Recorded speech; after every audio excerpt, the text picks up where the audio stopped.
So my wife and I go out to dinner entirely too much. Our credit card bills reflect that, and so did our weight. To be honest with you, and since COVID, I mean, the one thing that we were forced to do is not go out to dinner anymore. And a lot of people can look at this two ways. One is, well, I'm not doing anything, so I'm sitting on the couch and I'm eating more potato chips and cookies. Don't do that. What we did instead was we realized that going out to dinner was actually working against us, because we would eat whatever we wanted, we would have dessert, and I still had my walk around, maintenance weight for post UTC. But man, what was that weight, Dave, about? I would walk around between 148 and 150. Perfect, okay. Which to me, coming from 161 Absolutely. 10 years ago, that's awesome. Plus the size you put on your body and everything. And so I still felt good, I still looked good, but I started just eating 100% compliant. On the weekends, sure, I would order in food, and we would order in, but we weren't going out to restaurants. Mm-hmm. So in other words, during the week, we weren't going to restaurants.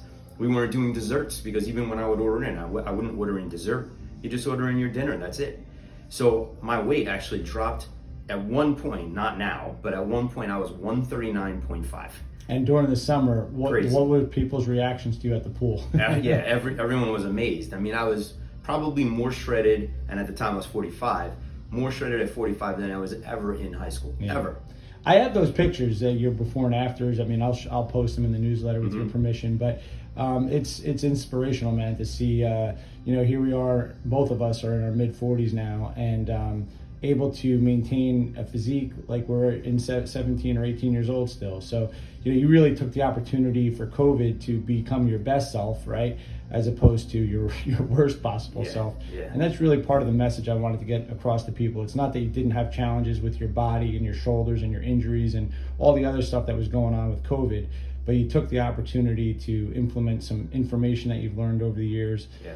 Kept training, and for you and your wife, right? I saw Sarah. I couldn't believe how great she looked. Yeah. So that's awesome stuff, man. You're an inspiration. I appreciate your time, Dave. Thank you. And by the way, while I'm on camera, Tom, you're my inspiration. So, and I'm not trying to be corny or anything like that, but Tom's changed my life. He's probably changed dozens of people that I'm talking to right now, and he'll change more people going forward. I mean, it's just amazing what we learn here. And if you stick to the principles, you will see change. No question. I appreciate it, my man. I appreciate it a lot. All right, Absolutely. guys. Have a great rest of the day. We'll see you soon.